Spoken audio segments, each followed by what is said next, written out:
Hello friends, आज का जो हमारा टॉपिक है सी प्रोग्रामिंग लैंग्वेज में आज हम पढ़ेंगे गो टू स्टेटमेंट, जो कि स्टेटमेंट का ये लास्ट पार्ट है, लास्ट टाइप है, जो कि है गो टू स्टेटमेंट। आज हम देखते हैं कि गो टू स्टेटमेंट क्या होता है। जैसे कि इसके नेम से ही पता चलता है, गो टू, गो मीन्स जाना होता है। सेम वैसे इसका वर्क भी होता है, यानी कि ये किसी भी फंक्शन के अंदर, प्रोग्राम के अंदर अगर आप कहीं से जंप करना चाहते हैं एक स्टेप से या फिर एक ब्लॉक से दूसरे में, तो आप क्या कर सकते हैं, गो टू स्टेटमेंट का यूज करके आप आसानी से वहां तक पहुंच सकते हैं। तो सेम इसका वर्क वैसे ही होता है जैसे हमारा गो टू का मतलब होता है। अब हम देखते हैं सबसे पहले इसकी डिफिनीशन, उसके बाद इसका सिंटैक्स, फिर प्रोग्राम हम बना के देखेंगे और उसको हम ड्राई रन करके समझेंगे। तो फर्स्ट हमारा जो होता है go to statement, go to statement is a jump statement. It is used to transfer the program control from one location to another location। यानी जो हमारा गो टू स्टेटमेंट होता है, एक क्या होता है, जंप स्टेटमेंट होता है। अभी तक हमने जितने भी स्टेटमेंट पढ़े, जैसे ब्रेक हो गया, कंटिन्यू हो गया, उसके बाद एक हमारा एग्जिट होता है, सेम वैसे उसका भी वर्क होता है। ये सारे हम क्या बोल सकते हैं इसको, और इसको हम क्या बोल सकते हैं, इसको हम बोल सकते हैं जंप स्टेटमेंट।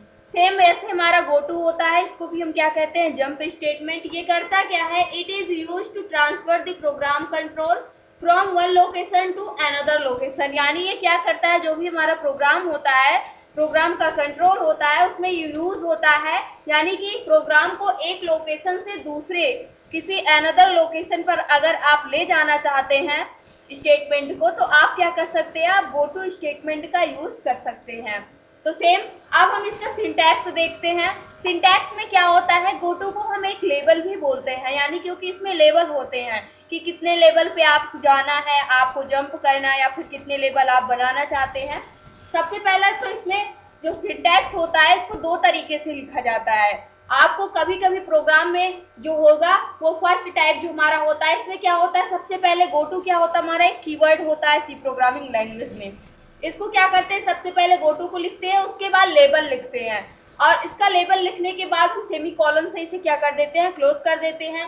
फिर यहाँ पर आपको जो भी स्टेटमेंट लिखनी है इसके अंदर में, आप क्या करते हैं, स्टेटमेंट को लिखेंगे, उसके बाद आप क्या करते हैं, इसका लेबल आप बनाते हुए चले जाएंगे। जितने भी लेबल आपको यूज करना है, आप उतने लेबल यहाँ पर बना सकते हैं, 1 2 3 4 करके आप बना सकते हैं। और इसको भी हम क्या कर सकते हैं, और जहां यहाँ पर जो हमारा लेबल होता है, ये एक प्रकार का क्या होता है, वेरिएबल होता है। यानी कि आप इसका नेम कुछ भी रख सकते हैं अपने प्रोग्राम के हिसाब से, जैसे आपका प्रोग्राम हो उस टाइप का आप क्या कर सकते हैं, यहाँ पर गो टू जो लेबल है, लेबल का नेम आप क्या कर सकते हैं, चेंज कर सकते हैं। तो फर्स्ट टाइप तो हमारा ये होता है, जिसमें क्या होता है, और ये जो लेबल होता है ये क्या करता है, बार बार इससे क्या करता है, जंप करता है, यानी ये इसी में जंप करता रहता है। इसका जो रहेगा, ये सारी चीजें जंप करके लेबल के पास पहुंचाएगा, यानी जो भी स्टेटमेंट यहाँ पर लिखा हुआ है ये लेबल के पास आएगा, तो लेबल में ऑटोमेटिकली वो सारी चीजें रीड हो जाएंगी, आपको फिर से लिखने की आवश्यकता नहीं पड़ेगी। फर्स्ट ये टाइप हमारा होता है, जिसमें सबसे पहले हम गो टू को डिक्लेयर करते हैं, उसके बाद उसका लेबल लिखते हैं, फिर उसके बाद हम उसका लेबल जितनी हमारी आवश्यकता होगी उतने हम क्रिएट करते हुए चले जाते हैं। सेकेंड जो हमारा स्टेटमेंट होता है, सिंटैक्स होता है गो टू का, वो होता है, इसमें फर्स्ट आपको क्या करना होता है, आप इसमें सबसे पहले लेबल डिक्लेयर करते हैं, उसके बाद आपको क्या करना होगा, गो टू लेबल बनाना होगा। यानी जस्ट इसका अपोजिट होता है, जो हमारा फर्स्ट सिंटैक्स था इसका अपोजिट हमारा इसका गो टू स्टेटमेंट का सेकेंड सिंटैक्स होता है। इसमें पहले गो टू लेवल होता था, उसके बाद उसका स्टेटमेंट लिखा जाता था, बट इसमें क्या होगा, सबसे पहले हमारा लेबल होगा, उसके बाद स्टेटमेंट लिखा जाएगा, फिर हमारा गो टू लेवल होगा। अगर अब हम इसे क्या करेंगे, एक एक प्रोग्राम दोनों का बना करके हम देखेंगे कि ये दोनों जो हमारे सिंटैक्स हैं ये किस प्रकार से वर्क करते हैं। सबसे पहला हमें जो बनाना है, सबसे पहले हम किसका बनाएंगे, हम फर्स्ट वाले का बनाएंगे, जिसमें हमें क्या करना है, सबसे पहले गो टू लेबल को डिक्लेयर करना है। तो इसके लिए हम लेते हैं कि हमें क्या कराना है, हमें 5 तक के नंबर्स का सम प्रिंट कराना है। उसके लिए हम क्या करेंगे, हम कोड लिखेंगे। तो सबसे पहले हम क्या करते हैं, हम अपने कोड एडिटर पर आ जाते हैं, उसके बाद हम उसे क्या करेंगे, उसको हम ड्राई रन करके देखेंगे। तो यहाँ पर गो टू स्टेटमेंट, ये यहाँ पर सिंटैक्स इसका 1 यूज किया है मैंने,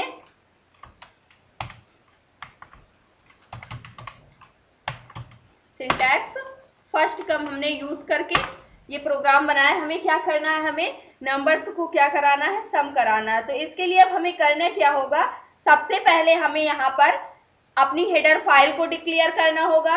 हेडर फाइल को डिक्लेयर करने के लिए सबसे पहले हम क्या लिखेंगे, हम यहाँ पर सबसे पहले अपनी हेडर फाइल लिखेंगे हैश इंक्लूड, उसके बाद stdio .h। अब क्या करना है, हमें मेन फंक्शन लिखना है, इंट मेन लिखेंगे। और उसके बाद अब हमें क्या कराना है, नंबर्स के सम प्रिंट कराने हैं, n नंबर्स तक के। जितने आप नंबर्स देंगे उन सभी का सम हमें प्रिंट में मिलना चाहिए। तो सबसे पहले हमें जो सम प्रिंट में मिलेगा वो हम एक सम नेम के वेरिएबल में स्टोर करा लेंगे। अब इस सम नेम का वेरिएबल जो होगा इसकी हम स्टार्टिंग वैल्यू 0 इसलिए देंगे कि जो भी सम आए वो 0 से ऐड हो जाए, जिससे उस पर कोई इफेक्ट नहीं पड़ेगा। यानी आप 0 में कुछ भी ऐड करते हैं तो आपको वही नंबर मिलेगा जो आप ऐड करना चाहते हैं। यानी कि 0 का ऐड करने का कोई मतलब नहीं होता, एक प्रकार से नथिंग होता है। बट हमें एडिशन करवाने के लिए इसकी स्टार्टिंग वैल्यू 0 लेना होता है। जैसे हमें किसी नंबर्स की मल्टीप्लाई करने के लिए हमें स्टार्टिंग वैल्यू क्या बतानी होती है, 1। किसी भी नंबर्स की हम 1 से मल्टीप्लाई करते हैं हमें वही नंबर मिलता है। सेम किसी भी नंबर्स को हम 0 से अगर ऐड करेंगे तो हमें वही नंबर मिलेगा। इसलिए हम क्या करते हैं, एडिशन यानी ऐड करना होता है तो हम 0 इनिशलाइज कर देते हैं, और मल्टीप्लाई करना होता है तो हम 1 इनिशलाइज कर देते हैं वैल्यू को वेरिएबल में। अब क्या करना है हमें, अब हमें सिंपली सा फॉर लूप लगाना है। फॉर लूप का यूज करेंगे, यानी जब तक हम वैल्यू देंगे वहीं तक हमें सम प्रिंट में मिलेगा। आई इक्वल मैंने क्या कर दिया 0। जो हमारी आई की वैल्यू है, यहाँ पर हमने एक जो इरिटेशन वेरिएबल बनाया उसकी आई की वैल्यू जो हमारी थी उसको हमने 0 इनिशलाइज कर दिया। उसके बाद आई ग्रेटर लेस देन इक्वल मैंने क्या कर दिया, यहाँ पे मुझे 5 तक हमारा लूप चलना चाहिए, मैंने 5 दे दिया। उसके बाद हमने क्या कर दिया, आई प्लस प्लस कर दिया। अब करना क्या है हमें, अब हमें नंबर्स को प्रिंट कराना है। प्रिंट कराना है, इसके लिए हमने क्या कर दिया, यानी कि i की वैल्यू 5 तक बढ़ेगी। अब हमें कहाँ तक के नंबर्स प्रिंट कराने हैं, तो सबसे पहले हमें स्टोर करना होगा। तो सम इक्वल हमने कर दिया सम प्लस i, यानी कि जो i की वैल्यू होगी वो सम वाले वेरिएबल से ऐड होती हुई चली जाएगी। यहाँ पर जो सम करके आएगा उसी में ऐड हो जाएगी। i की वैल्यू जहाँ से स्टार्ट होगी 0 से स्टार्ट होगी, 0 से क्या होगी इनिशलाइज होती हुई चली जाएगी। अब क्या करना है, हम इसे ड्राई रन करके समझेंगे तो हमें चीजें और अच्छे से समझ में आएगी। उसके बाद हमें इफ कंडीशन देना है। इफ कंडीशन के अंदर हम कहाँ तक के नंबर्स का सम प्रिंट करवाना चाहते हैं। अगर हम यहाँ पर नंबर नहीं देंगे तो ये 5 तक के जो भी नंबर्स होंगे, जहां तक हमारा लूप की कंडीशन ट्रू होगी वहां तक के नंबर्स का सम हमें प्रिंट में मिल जाएगा। लेकिन अगर हम बीच में ही कहीं रोकना चाहते हैं इस कंडीशन से, तो हमें क्या करना होगा, इफ के अंदर हम क्या करेंगे, इफ स्टेटमेंट के अंदर हमें कंडीशन देनी होगी। तो इसके लिए हमें क्या करना, मैंने यहाँ पे कर दिया, जब तक हमारे आई की वैल्यू कहाँ तक हो जाती है, 3 तक हो जाती है, तब तक का हमें सम चाहिए। यानी कि जैसे ही 3 हो जाए वहां तक नंबर्स के हमें सम प्रिंट में मिलने चाहिए, 3 तक के नंबर्स के। अब क्या करना है हमें, सम तो हमें प्रिंट में मिलेगा, लेकिन हमें इसको कॉल कैसे करना है, यानी कि हमें प्रिंट तो कराना है। अब हमें कराना क्या है, सबसे पहले हम यहाँ पर गो टू लेबल बनाएंगे, यानी कि एक गो टू लेबल बनाएंगे। और जो लेबल है उसका जो लेबल है उस वेरिएबल का नेम हमने चेंज कर दिया। हम क्या करा रहे हैं, यहाँ पर सम करा रहे हैं, यानी एडिशन करा रहे हैं नंबर्स का। तो हम क्या कर देते हैं, एडिशन नेम का हमने यहाँ पर एक लेबल बना दिया, गो टू नेम का, एडिशन नेम का। अब क्या करना है, हमें सिंपली सा इसको प्रिंट करा लेना है। अब प्रिंट करने के लिए हमें यहाँ पर बार बार उसे डिक्लेयर नहीं करना होगा, यानी कि इस लूप से बाहर हम आ रहे हैं। जो हमारे फॉर लूप की कंडीशन थी, इस लूप से बाहर हम क्या करा रहे हैं, अपने सम नेम के वेरिएबल को प्रिंट कराना चाहते हैं। इसको प्रिंट कराने के लिए इस लूप का स्कोप तो यहीं तक है। अगर आप इसके अंदर प्रिंट कराएंगे तब आपको प्रिंट में मिल जाएगा, लेकिन अगर आप लूप के बाहर प्रिंट कराना चाहते हैं तो यानी कि आप एक फंक्शन से जंप कर रहे हैं, यानी कि इस फंक्शन से आप क्या करना चाहते हैं, जंप करना चाहते हैं इस लूप से। इसलिए हम क्या करते हैं, यहाँ पर हमने गो टू एडिशन नेम का एक लेबल बना लिया है, यानी गो टू लेबल बना लिया। आप इसी लेबल की मदद से हम क्या करेंगे, यहाँ पर आसानी से अपने वेरिएबल को, यहाँ पर सम को प्रिंट करा लेंगे। तो अब क्या करना होगा, हमें एडिशन को सिंपली सा यानी कि इस लेबल के जरिए हम क्या करेंगे, जंप करेंगे और यहाँ पर हम सिंपली सा क्या करा लेंगे, प्रिंटफ फंक्शन की मदद से हम यहाँ पर %d अपने वेरिएबल को क्या कर लेंगे, यहाँ पर प्रिंट कर लेंगे।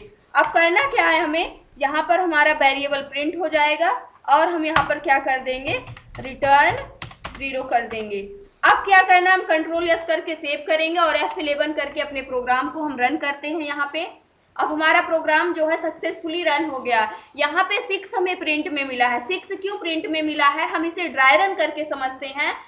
सबसे पहले हम आ जाते हैं यहाँ पर और हमें क्या करना है, ड्राई रन करना है। ड्राई रन करने के लिए हम आ जाते हैं अपनी नोटबुक पर। अब करना क्या है, हमें यहाँ पे गो टू लेबल हमने बनाया था और इसमें हमें क्या करना, सम प्रिंट करवा रहे थे। यानी फॉर लूप की जो कंडीशन थी हमारी, वो i = 0 से स्टार्ट हो रही थी और i <= 10 तक जा रही थी और i++ यानी वैल्यू अपडेट हो रही थी बार बार। करना क्या था, हमें सम प्रिंट कराना था, यानी कि सम = सम प्लस i। तो यहाँ पर ये एक मैंने कंडीशन दे दी थी। कंडीशन क्या दिया था हमने, हमें वहीं तक के नंबर से चाहिए, यानी कि यहाँ तक के नंबर्स तो रिपीट होंगे, लेकिन यहाँ पर हमने एक इफ कंडीशन दी थी, i = हमने 3 दिया था। जब तक ये 3 होगी तब तक हमें क्या प्रिंट में मिलना चाहिए, तब तक हमें क्या मिलना चाहिए, सम मिलना चाहिए। तो सम प्रिंट में मिलना चाहिए, तो इसके लिए हमें क्या करना था, यहाँ पे जो i की वैल्यू थी वो 0 से स्टार्ट हो रही थी, यानी फर्स्ट टाइम हमारे जो i की वैल्यू थी वो 0, क्या 0 <= 10 के है, तो 10 से छोटा है 0, कंडीशन ट्रू हुई तो हम सम में आ जाएंगे। तो सम इक्वल हमारा क्या हो गया, सम की स्टार्टिंग वैल्यू हमने क्या इनिशियलाइज की थी, 0 की थी, यानी कि सम इक्वल हमने 0 दे दिया था, तो स्टार्टिंग वैल्यू इसकी 0 थी। तो हमने यहाँ पर क्या कर लिया, यहाँ पर 0 कर दिया सम की जगह पे। उसके बाद प्लस कराना है, i की वैल्यू हमारी स्टार्टिंग क्या है, 0 है, तो यहाँ पर 0। उसके बाद जो आंसर आया वो क्या आया, 0। अब ये जो 0 आया है सम नेम के वेरिएबल में स्टोर हो जाएगा। जैसे ही सम नेम के वेरिएबल में स्टोर हुआ, उसके बाद हमारी कंडीशन क्या होगी, फिर से चेक होगी। अब फिर से चेक होगी, उसके बाद क्या करना है हमें, फिर से चेक होगी तो फिर से हमारे i की वैल्यू जो थी वो क्या हुई, अपडेट हुई। अपडेट होने के बाद ये क्या हो गई, 1 हो गई, यहाँ पर 1 हो गई। ये कंडीशन हमारी फिर से ट्रू हुई।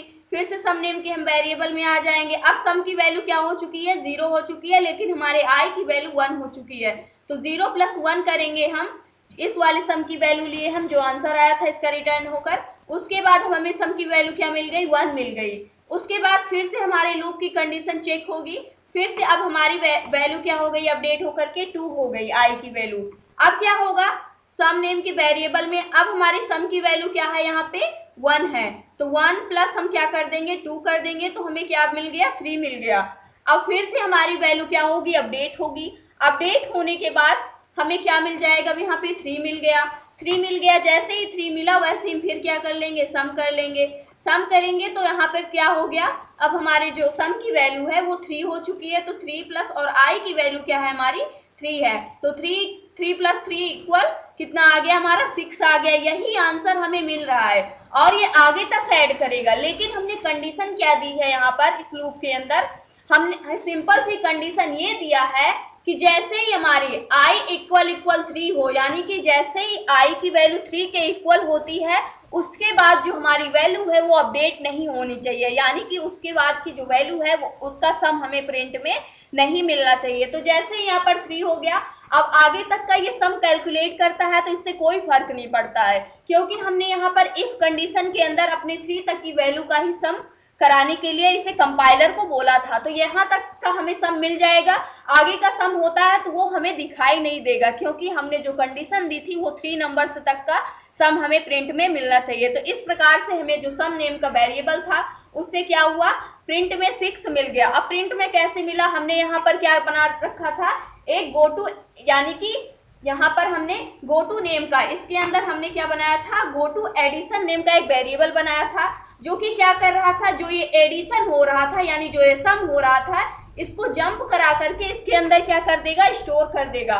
इसके जरिए हम इसका पूरा स्टेटमेंट यहाँ पर ले सकते हैं। गो टू एडिशन का जो हमने लेबल बना रखा था, गो टू लेबल, उसके जरिए। उसके बाद इस लूप के बाहर, यानी इस फॉर लूप के बाहर हम क्या करेंगे, ये हमारा फॉर लूप था, इस फॉर लूप के बाहर हम क्या करेंगे, आसानी से एडिशन को हम क्या कर रहे हैं, यहाँ पर एडिशन जो नेम का हमारा क्या था, एडिशन नेम का यहाँ पर हमारा लेबल था। इस लेबल के जरिए हम क्या करेंगे, अपने फंक्शन को प्रिंट करा लेंगे, यानी कि जो भी हमारा सम नेम का यहाँ पर सम प्रिंट कराया था हमने, उस सम नेम के वेरिएबल को हम यहाँ पर आसानी से प्रिंट करा लेंगे और जो भी हमारा सम होगा वो हमें प्रिंट में मिल जाएगा।